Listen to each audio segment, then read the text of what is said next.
Hello team, welcome to another ATP Geopolitics video with me, Jonathan MS Pearce. This is the second part of my overly long geopolitics video that is concerning itself more with US news and Ukraine. It is Ukraine centric. It's not just going off on one about crazy stuff in the world of US politics, although there is an element of Canada and Greenland, and how does that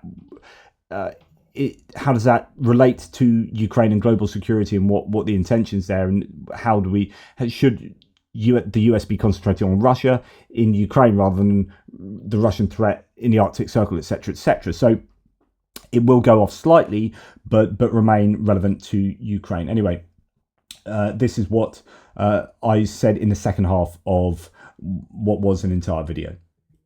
Okay, we're going to move on to, there's quite a lot to say in terms of the US, lots of statements and things to discuss. Okay, the White House has called for a halt of Russian gas transit, is called that halt via Ukraine, one of Moscow's most costly defeats. So this is interesting. The US, at least the outgoing administration, here we've got John Kirby, talking about how Ukraine has turned off the gas transit across the Russian gas transit across its nation as a really good thing here. This is a costly defeat for Russia.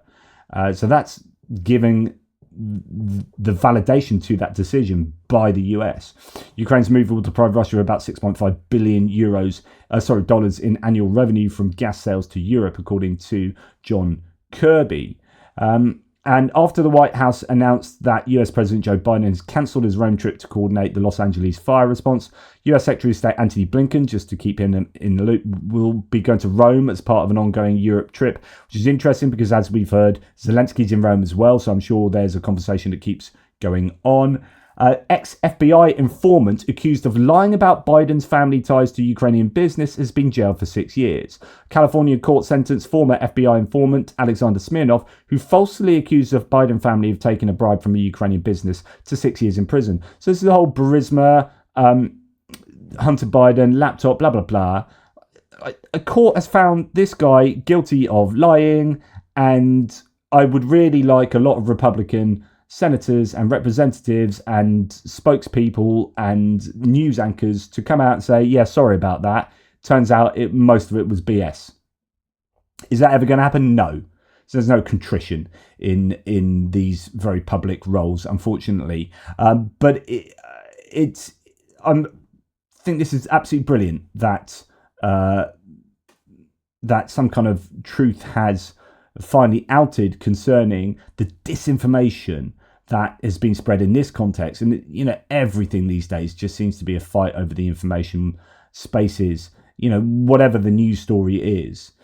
So here is Simon Schuster here saying another phenomenal scoop here, confirming that Russia paid bounties for Americans killed in Afghanistan by the relentless trio from The Insider. That's Michael Weiss and others as well, Christo Grozev, and I don't know, Roman Dobrokotov. But this is, bravo, gentlemen, this is really important because it's another reminder, as if we need have one, that the Russians are the bad guys here and they are the enemy of the US. I think the incoming administration needs to remember this. And as I've said previously, they kind of do, because they're talking about Russia being a threat vis-a-vis Greenland. But then they're forgetting that Russia is a threat vis-a-vis Ukraine. Well, Michael Rice says, after an 18-month investigation, they've uncovered new evidence suggesting that Russians' GRU paid tens of millions of dollars, and we'd heard hints about this previously, by the way, to the Taliban in Afghanistan to target American coalition and Afghan military forces. The GRU Unit 29155 was behind this operation. We have unmasked the officers and their Afghan agents. The program, per 4 former Afghan intel NDS sources we queried, averaged $200,000 per killed American or coalition soldier. There were smaller allowances for killed Afghan troops, and one former official estimated that Russia paid a total of approximately $30 million to the Taliban via the scheme. Absolutely incredible. So Russia has been paying for the death of American soldiers. This should be front page news in the US. And then people are reminded, oh yeah, Russia are the bad guys. This is so important. I wonder with my American viewers whether this is featured on any American news program. We confirmed much of what the NDS told Insider using data exfiltrated from 3 different Unit 29155 operatives' email boxes. From there, we assessed the travel patterns of the Afghan couriers' liaisons, matching their presence in Afghanistan with several noted Taliban attacks on US, NATO, and Afghan targets. The operation ran from 2015 to 2020, when it unravelled after the NDS rounded up over a dozen of the Afghan couriers working for the Unit 29155. At the head of the programme was Lieutenant General Ivan Kasinenko, deputy commander of the unit, who worked under diplomatic cover as a military attaché in the Russian embassies in Tehran and Kabul. The main GRU liaison with the Taliban was Colonel Alexei who continues to negotiate with the Taliban on behalf of Moscow. These men ran several networks, the most prolific of which operated in northern Afghanistan from a base in Kunduz, and was headed by Rahmatullah Azizi, a long-time smuggler whose recruits included his own family members. Here he is, Azizi, left at a restaurant in Moscow, just in from the Russian Defense Ministry. Azizi isn't an ordinary Russian agent. He was given several fake passports, one printed in the same numerical sequence as those given to the Unit 29155 poisoners of Sergei and Yulia Skripal. Wow! Coincidental? No. Thus, Russia's most notorious Black Ops team treats him as tantamount to a full-blown officer. The NDS told us Azizi used a gem trading business as his money laundering front to move the Russian funds into Afghanistan. They were right. He set up a company, R-Rigs Limited, to Russia in September 2017. It was incorporated at Narodnogo Apolchenia 34, just down the road from GRU headquarters. Here's one of Azizi's Facebook pages for the company. Putin there. One Unit 29155 operative, Artem Rubin, whose real name is Artem Rubstov, registered for a course dedicated to the evaluation of rough diamonds at the Moscow State University's Gemology Institute. Rubin is Russian for ruby. He listed Arigs Limited as his employer in the registration form. We also found that Rubin has travelled with other members of the Afghan network, including Atta Mohammed Amiri, the GRU's liaison with the resistance movement in the Panjshir region of Afghanistan. Arkapov's role as a GRU liaison with the Taliban was discovered in an unusual way. He makes a cameo appearance in a 2023 documentary, Hollywood Gate, about the US pullout from Afghanistan and the takeover of the Taliban by the Hollywood Gate complex, an abandoned CIA base in Kabul.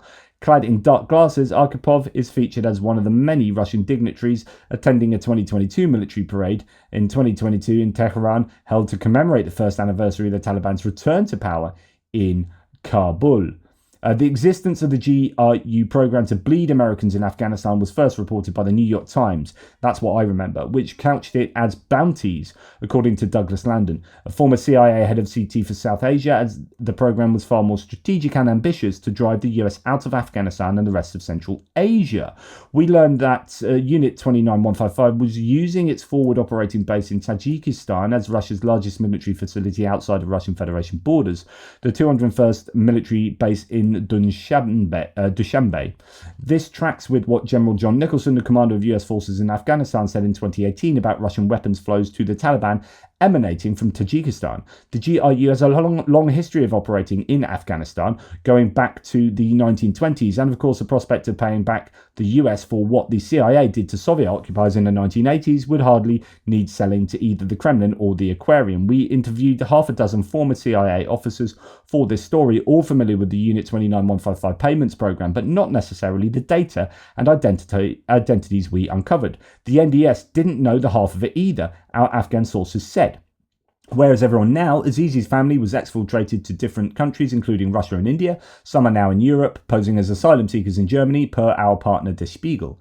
One tried to gain entry to Germany via the Polish border last spring. One of the younger Azizi brothers, Hezbollah, remains in Moscow based on leaked telephone records. Hezbollah is actively working with members of the Unit 29155 on new, as yet unknown missions. A recent attempt by Insider to obtain a transcript of his employment status from Russia's abundant data market resulted in a flat refusal from one otherwise accommodating vendor. Quote, "This person works for the presidential administration and his data is off limits." So this goes really quite high. Incredible stuff. What is the US going to say to this?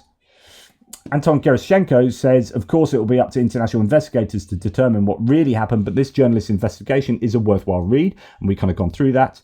Russian GRU financed the Taliban to carry out terrorist attacks against the US and coalition forces in Afghanistan.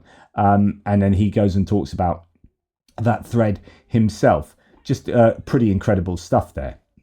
Now, Trump plans to resolve the war in Ukraine within 100 days of his inauguration, said Special Representative for Ukraine Keith Kellogg. And this is what gets me. So not only is the thing I've already talked about, which is Trump said he's going to solve it in a day, and even before his inauguration, then it was like people were like, oh, okay, no, he meant after his inauguration. Okay, well, I'll grant you that, even though Trump's own words tell you otherwise. He literally said even before the inauguration. But if we ignore that he actually said that, will he solve it within a day after? No, because then Trump has just come out and said it'd take 6 months to solve it. So either, like I said yesterday, he's either lying, he was either lying, or he was absolutely and irresponsibly ignorant. Take your pick. It's only one of those two. He noted that the main goal, so this is Keith Kellogg, is a quick end to the war. So the main goal, and I whinged about this morning, you can't have the main goal being a quick end. What about being a just end, or being a strategically important, strategically successful end for both Ukraine and the US? What about those things? If you just want a quick end, you will get the least optimal ending. Just, right, we'll stop that now. Hang on, we're in the middle of a meeting. We're just trying to work out what we... No, you stop it now. Yeah, but we haven't worked out... Stop it now. We just got to be done quickly. Meetings need to be quick. And you've been sat down for 30 seconds and you haven't finished your meeting. You, stop painting that picture. It needs to be done quicker. You need to paint the picture within 5 seconds. You haven't painted it in 5 seconds, not interested. Yeah, but it'll make it really crap. Yeah, I don't care. You can shut up, Monet. So on and so forth. So, these things need to be worked out to the optimal outcome for Ukraine and the US. Kellogg emphasised that Trump will not make concessions to Putin, but seeks to preserve Ukraine's sovereignty. Now that is important. How far that goes, it remains to be seen. Does sovereignty include those areas that have been stolen from Ukraine already? Trump's advisor also believes that Biden's refusal to negotiate with Putin was his biggest mistake. I would disagree with that, but there you go. Trump published a quote from Zelensky's podcast with Friedman. So Lex Friedman and Zelensky had a 3-hour conversation recently. I find this interesting. The only thing he takes from that whole conversation is something that is actually a bit of a bastardization of what was said. Breaking, says Trump. Zelensky says that peace is now a real possibility thanks to Trump, and admits that world leaders are falling in line. No, he said he needs a security guarantee, and that's absolutely, that's what's needed. And it doesn't look like Trump is up for Ukraine in NATO, and etc. etc. So I think that's a really problematic cherry-picked understanding of what happened there. But as Kellogg has said, people need to understand he's not trying to give something to Putin or to the Russians. He's actually trying to save Ukraine and save their sovereignty. We shall see. Because as well, he says Trump understands Russia on NATO. So I said this the other day in that speech in his ramblings at the press conference he gave the other day. He was like, it was Biden's fault this war is happening because Biden said that they should be a member of NATO, and the implication there is they shouldn't be a member of NATO. And then he said, I understand how Russia feel about this, which is the NATO expansionism. Then on the same day or the day after, he shared a Jeffrey Sachs video, which is he's your John Mearsheimer, Jeffrey Sachs. It's NATO's fault. NATO expansionism is why the war started. It's not Putin's fault. It's not Russian imperialism. It's not Russia. It's not the Kremlin. It's all our fault, or NATO's fault, or Ukraine's fault. And of course, that is insanely incorrect, but very, very dangerous. Now, Zelensky's replied with calls for security guarantees. So responding to Trump's comments about understanding Russia's feelings on Ukraine's NATO bid, Zelensky urged against rushing to conclusions about US policy. But then Trump has then shared on his socials that Zelensky says a peace is now a real possibility thanks to Trump, amidst the world leaders they're falling in line. But actually, no, the first thing we need is a security guarantee. And that's something I keep talking about and Zelensky keeps rightfully talking about. So Zelensky reacted to Trump's statement about the impossibility of Ukraine's NATO and membership in NATO. Remember, Ukraine was told that Patriot systems can only be used in NATO countries. Either you and I have been in NATO for a long time, or we shouldn't jump to conclusions. So he's saying, look, we were told this and that about military aid that was not supposed to be shared with the country not in NATO, and yet it was shared with us. So, I think we've got a good argument to be in NATO. In fact, it's pretty much necessary to secure Ukraine's future. But unfortunately, it looks like Trump is not a big fan. Now, Trump is claiming that Russia invaded Ukraine to prevent having NATO on their doorstep, is the quote. In reality, Russia has bordered NATO for decades. 1949, Norway. 1999, Poland. 2004, Estonia, Latvia, Lithuania. 2023, Finland. NATO is Putin's big lie to justify the colonial conquest of Ukraine. A massive border with NATO is... Ukraine joining NATO is just a useful excuse.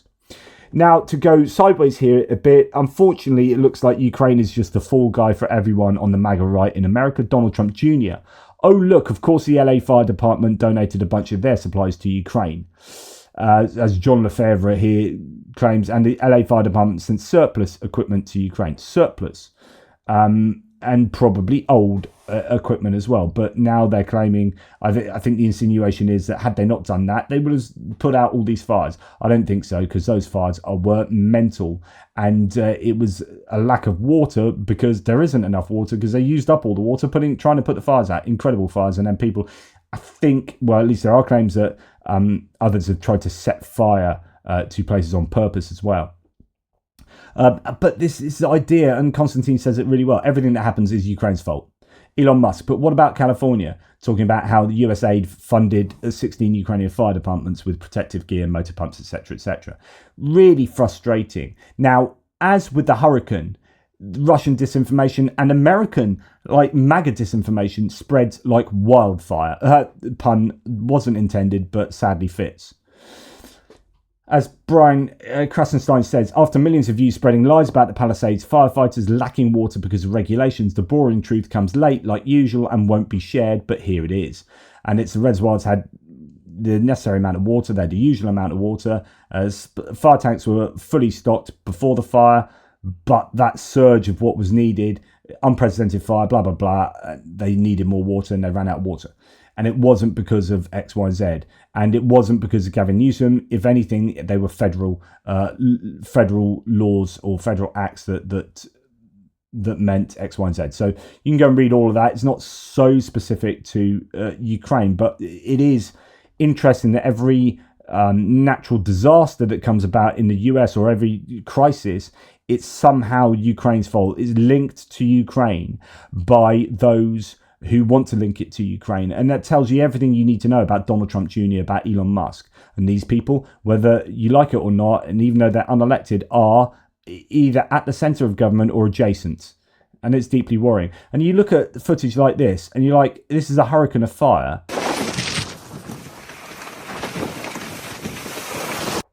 I don't know how you are able to easily put something like that out. Well, you can't, which is why there's so many of these blasting through Los Angeles. And then if you do have human beings trying to set fire to things on purpose, because I told you, if you remember, I told you 2025 is going to be year of fires. And I was meaning it more in terms of it is the easy way of creating all sorts of problems. We've seen it being used in Russia by sabotage, Ukrainians setting fire to relay boxes. You've seen it in the malls and things being set fire to in Russia, either by sabotage, or by, people being scammed and using fireworks to set things off or setting fire to things, or Molotov cocktails and recruitment offices, malls possibly as a way of getting insurance. All of these things, and then fire being used as an easy way. You don't need to set bombs. If I was in charge of a terrorist organisation, I wouldn't be worrying about the complexity of setting up a bomb and then blowing up your own face by trying to doing it upstairs late at night or something.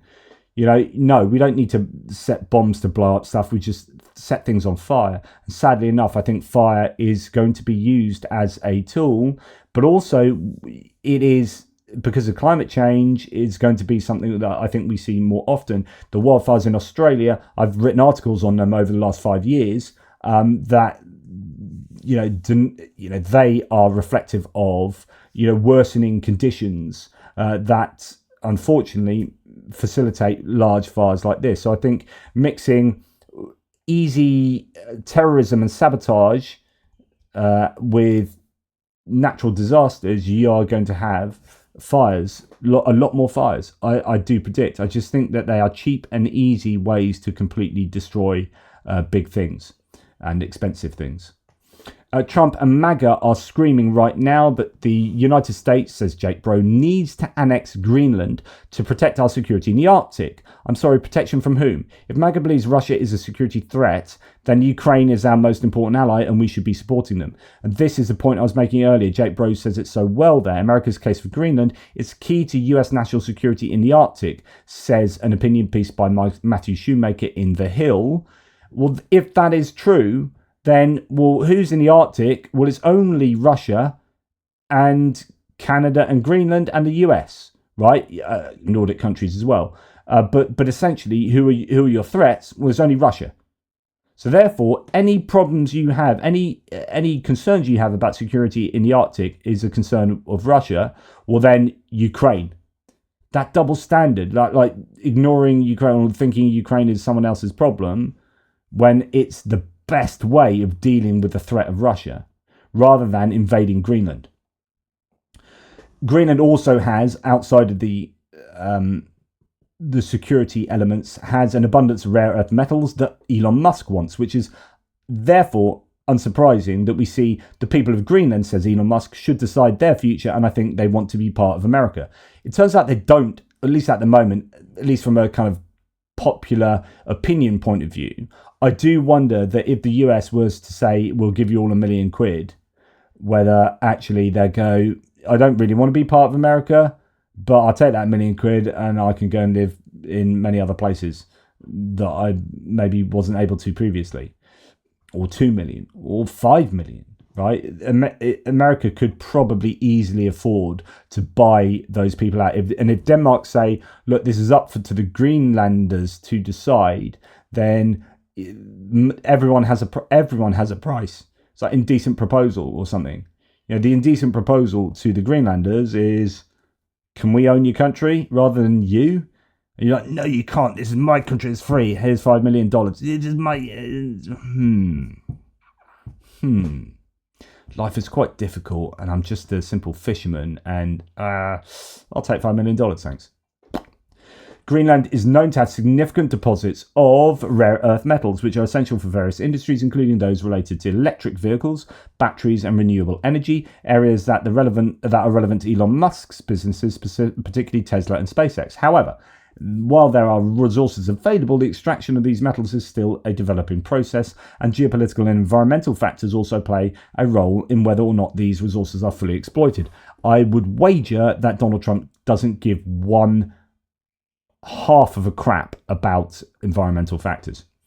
Now, Dmitry Peskov, the spokesperson for the Kremlin, has called the Arctic zone, that little zone we were looking at there, a zone of national and strategic interest for Russia. So this could end up being escalatory by the US rather than proactively defensive. And therefore, I think it's probably more about the natural resources, personally.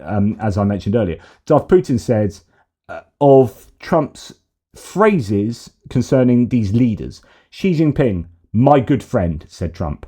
Kim Jong-un, he's a tough guy. Putin, a real leader. Justin Trudeau of Canada deserves a special place in hell. I said this the last few days, like, why are there no criticisms of the enemies of the US? And why are all the criticisms of the allies? And don't give me this like, oh, it's his way of getting a relationship with these people so he can take advantage of them. No, he loves them. Like, he's just nasty to the people that are neighbours and friends, and nice to the horrible people and thugs around the world. That's simplistically who Trump is. He says, I want Greenland. I wonder whether he will actually get it. But Chris Owicki says, look, it's not 3D chess. If one of the players' idea of a strategy is to eat the pieces. So this is typical pro-Trump here saying, President Trump just announced that he will place massive tariffs on Denmark if they don't immediately relinquish all control of Greenland. We need Greenland for national security purposes. Let the 3D chess commence. Like, they're super excited like this. Did the American electorate vote for this? They were worried about the price of eggs. And now they've got someone that wasn't even on anyone's manifesto. No one mentioned this, and yet now they're talking about invading Greenland, tariffing Mexico and Canada to the hilt, economic war with the EU and China. Okay, so we heard about China, but like everyone else, it's just attacking your allies. So Fatashaikin here says, extra fun fact, I have a friend who lives in Nuuk, Greenland. Now, I can't confirm this at all, so it is a complete anecdote. As they say, anecdotal but funny. I have a friend who lives in Nuuk in Greenland. He told me the day before Trump Jr., so Donald Trump Jr. turned up, gave everyone a bunch of red MAGA hats, and then recorded a thing in some cafe with people who supposedly were really pro-Trump. Trump staff arrived and walked around Nuuk. They tried to find the good MAGA people to comment in the video. They walked into the most popular bar in Nuuk wearing MAGA hats and started yelling, and the locals would have none of it and gave them a proper beating before they ran off. That's the claim there. And then you had that really low-key thing where there's about 10 people in there, and then they're like, yeah, this is amazing. And Donald Trump Jr. had his photo up, and it was like, actually, you could see through it rather easily. And the main poster boy they had for that was actually a convicted drug trafficker and I think violent criminal, which was rather inopportune. Now, you've had here a Danish lawmaker saying that, do you know what? No one's up for this. Neither Greenland's up for it nor Denmark. So, there's absolutely no chance this is going to happen. And her interview on CNN was really interesting, but I'm not going to go through that now. Bill Madden says, so let me get this straight. Donald Trump Jr. flies all the way to Greenland. And she also said exactly what you heard there, which is they're walking around just trying to cajole people into the cafe to get... so she actually kind of backs up this statement from Fatashaikin that it really wasn't a case of people were supportive of MAGA. So there's quite a long part of that conversation is about that on CNN. So let me get this straight, says Bill Madden. Don Jr. flies all the way to Greenland and leaves after only a few hours when he finds out the Danes, the native Inuits of Greenland, as well as the entire democratic free world, hate his daddy's effing guts. Did Donald Trump Jr. really believe he'd get a hero's welcome? Everybody knows MAGA is just a dumber version of the Nazi Party in 1934. So that's his interpretation. Now, here Shashank Joshi is referring to the BBC article here on Germany and France warned Trump against taking over Greenland. Kretz told the BBC that while the Danish government had sought to downplay any confrontation with Trump, behind the scenes I sense the awareness that this conflict has the potential to be the biggest international crisis for Denmark in modern history. Have journalists read the NATO treaty? Trump threats are meant, says this is Mikko Laaksonen, are meant to nullify NATO. Both threats of force and economical threats are against NATO treaties, Article 1 and 2. Trump's boss Putin knows this. This is why Trump is threatening allies like Canada and Greenland or Denmark. How does Europe and how does Denmark react to this? Is this, like I said previously, a way for Trump to undermine NATO and essentially render NATO defunct by destroying it from the inside? Or is this a bit of brash bluster in order to start things rolling, in order to buy or take control somehow over Greenland? Adam Kinzinger, former Republican lawmaker, says Trump claims Greenland is needed for self-defense. From who? Oh yeah, Russia. So maybe instead let's just make sure Russia is defeated in Ukraine. That makes sense. Absolutely, and as I've just said. And then Michael McFaul, the previous ambassador to Russia himself, absolutely on point here. Now, he's responding to a post by Donald Trump. So this is the most important person on earth, arguably, in terms of like, he is the president of the US and he's doing diplomacy by memes. I mean, I see this. It's so incredible. Ding, ding, ding, ding, ding, ding. Okay.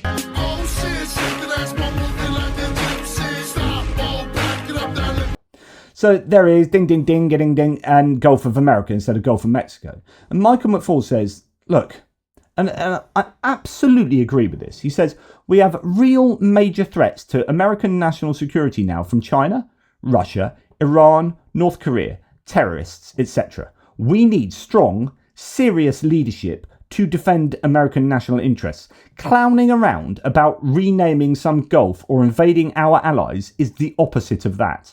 Come on, President-elect Donald Trump, get serious. This is not a game. And absolutely, it just feels like it's devaluing international politics and devaluing the relationships that have been long fought for, hard gained. It's just really, really irritating, in my opinion. And Applebaum says, think of the time being wasted by diplomats and experts in Europe and Latin America as they start planning how to counter American attacks on Panama or Greenland. Time that could be spent thinking about the unified response to Russia and China. It's exactly what Russia wants. So, and Applebaum then says also, yes, Canada gearing up for a struggle against the United States when there are so many other things to be done.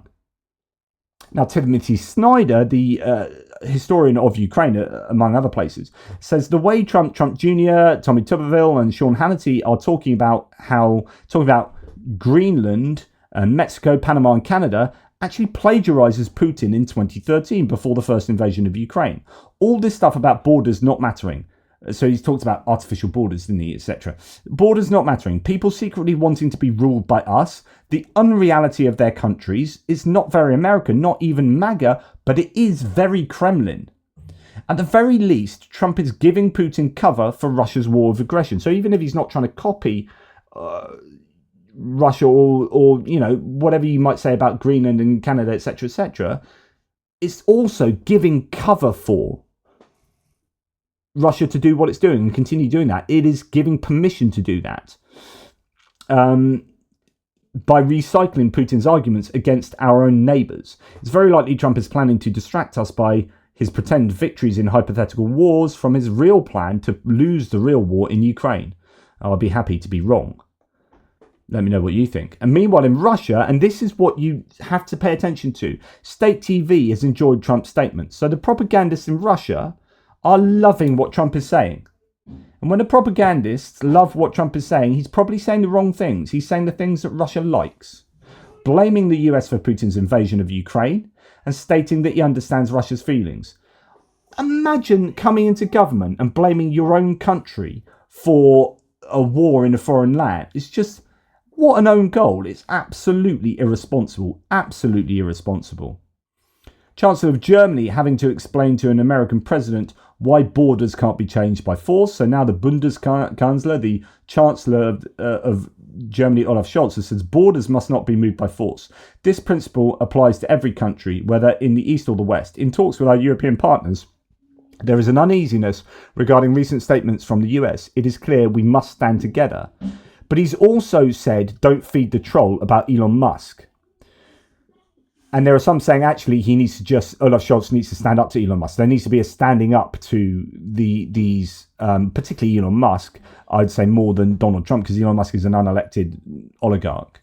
Now, Times cartoon from yesterday, I think, pretty much shows what we in Europe might be thinking about what the world is looking like at the moment, which is Xi Jinping carving up Europe and Eurasia there, and Donald Trump just cutting off Europe from the US, from the rest of the world, whilst also including Greenland. And there you go. It's these imperialists just, the great globe itself and all which it inherits is too small to satisfy such insatiable appetites. The plum pudding in danger. The European Commission confirmed the mutual defence clause would apply to Greenland in the hypothetical event of military aggression against it, despite the island territory not being part of the EU. In other words, if the US did use military on Greenland, that would actually invoke a military response, arguably, from the EU. Chris Owicki says, I don't think Trump has any interest in defending Taiwan or South Korea or Japan for that matter in any case. Joshi again from The Economist saying, if the next US government normalizes the idea of absorbing territory by force, even if this is justified as some sort of lunatic diplomatic gambit, it makes it more likely that China will believe that the US will ultimately stand aside during an invasion of Taiwan. So even if you think this is some genius move by Trump, it's all bluster and it's just a great way of doing X, Y, and Z, it is still telling Russia and Taiwan it's okay to aggressively invade. Even if you're kind of joking, but not joking. Ha ha ha, joking, not joking. It is still permission to do this. It is incredibly irresponsible. Now, going back to, I've done an awful lot of videos. Please go and watch that hour, 20-minute one I did last night, late into the night, because I actually think that was a pretty decent video where I put loads of evidence together about the influence Musk is having on UK politics and getting involved with the grooming scandal, and then just going full frontal in attack on the UK government, and then all these other social media platforms that are piling in to support Trump and the pay obeisance to genuflect to their dear leader, paying them money. Loads of evidence of stuff like that happening, and then come back round to like, well, how do we deal with this? What's going on? The information spaces seem to have been hijacked by nefarious actors like Elon Musk, and I would argue Mark Zuckerberg as well.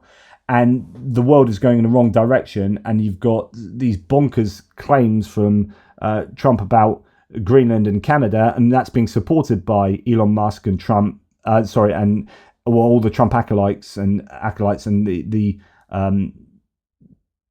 the loudspeaker, the megaphone that is Twitter, and soon to be Meta and Shashank Joshi again quoting from the Financial Times now. Musk, the world's richest man and a key confidant of Donald Trump, is probing how he and his right-wing allies can destabilise the UK Labour government beyond the aggressive posts he has issued in his social media platform X, the People said.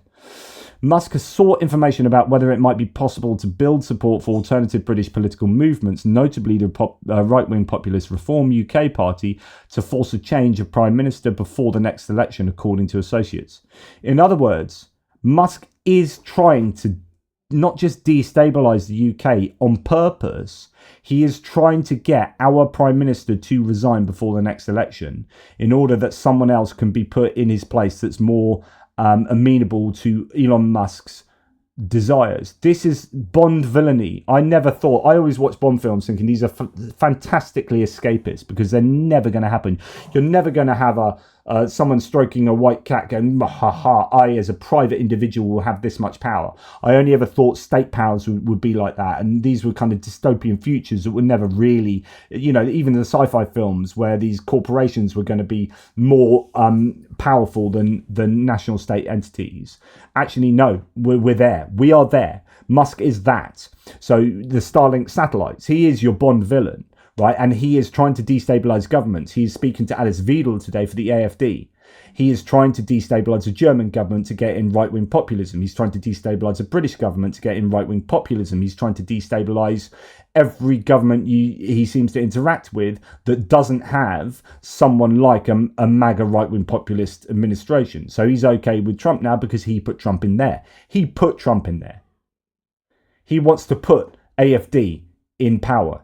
He wants to put Reform UK in power. He wants to, no doubt, will want to put Marine Le Pen in power. You've had Zemmour, the French far-rightist, has been invited to, as far as I'm aware, Keir Starmer hasn't been invited to the inauguration, but they've invited some wingnut right-wing mentalists from France and some of these other international ne'er-do-wells. What is going on? It's really, really dangerous. But, if you love Trump, it's fine. Oh, because Trump's cool, right? If you're America's first patriot on my thread, spamming the thread with, insanity now, he's just gone full-on dog whistle nuts, then, either you're a troll or you are brainwashed to think that this is the way the world needs to go. We need the world to go full-on right-wing populism. We want 1939 again. We really need. You know what was good? You know what I miss about the world? Swastikas. That's what I miss about the world. We need more swastikas. Yeah, because that's cool. Elliot Higgins, saying, look, and this is a success of what's taken place. So the pent-up democratic will released on Twitter seems to involve a lot of bigotry and harassment. Britain's official opposition, the shadow business secretary, last night claimed Musk may have saved humanity. So this is our Conservative Party business secretary talking about Elon Musk, who was called Jess Phillips, the safeguarding minister, a grape genocide apologist, and has said that Starmer and Brown are complicit in mass gang rapes and they should be put in prison, etc., etc. So rather than say this is unacceptable to have the richest man in the world get involved in our politics and leave the politics to us, thank you very much. Like I said in that video last night, they're all piling in political opportunism. And you've got here Andrew Griffith, MP for the business secretary for the Conservatives, saying Elon Musk's purchase of X may have saved humanity. Jesus wet, mate. With X becoming a true freedom of speech platform, the common ground of public opinion is no longer determined by left-leaning elite. Mate, left-leaning elite what's the left-leaning elite achieved in the last 10 years? The world's been going steadily right-wing. Shut up. Recent political earthquakes in the US and the UK and now Canada are a release of pent-up democratic will as citizens regain their ability to speak freely. Shut up. Speak freely, shut up. Gutenberg's invention of the printing press created the preconditions of democracies to replace bad kings or clerics. X is now doing the same for unaccountable and failing bureaucratic states. Is he getting a backhander from Musk? What's going on here? It seems like our political landscape in the UK has been hijacked by Elon Musk and Twitter. Now, I'm going to leave you with this because this has been another massive long one. But this pretty much says it all. So there you go. I don't know why everyone is so baffled by the incoming vice president's obsession with Greenland and Canada. It's really very simple. While he publicly derides climate change as a hoax, privately, he's a believer. He knows it's happening. And he knows that once all that ice melts up in Greenland, it's going to expose vast mineral resources ripe for the taking. Greenland is already known to have huge fields of oil and natural gas that haven't been explored. And lying beneath that ice, which has been there for about 10,000 years, are thought to be huge resources of precious metals, gold and silver, platinum and palladium, lithium. He wants to get his hands on those. And similarly, as the United States becomes more arid while climate change proceeds, Canada becomes much more temperate, which makes it more suitable for the growing of corn and wheat. So what we're talking about here is a good old-fashioned land grab, something the United States used to do 150 years ago, back in the days of banana republics and gunboat diplomacy, when they would park a battleship off the coast of a Central American country and threaten to bombard them if they didn't toe the line. So we're not moving forward as a nation. We're moving backwards. We're becoming less civil. We're becoming dumber. We're becoming more belligerent. We're like a trailer park with nuclear weapons. It's wrong, it's embarrassing, and it's stupid. But that pretty much describes the incoming vice president and his supporters. Wrong, embarrassing, and stupid. And you can expect a lot more of that over the next 4 years, but you can also expect me to be reminding you relentlessly of just how wrong, embarrassing, and stupid those people are, because I like doing it. And there you go. But interesting points about Canada and Greenland there that are worthy of consideration. Anyway, thank you for watching. No doubt I would have split this video into two now because it's way too long for a single video. Thanks for sticking by my channel anyway. Take care, guys, and I'll speak to you soon.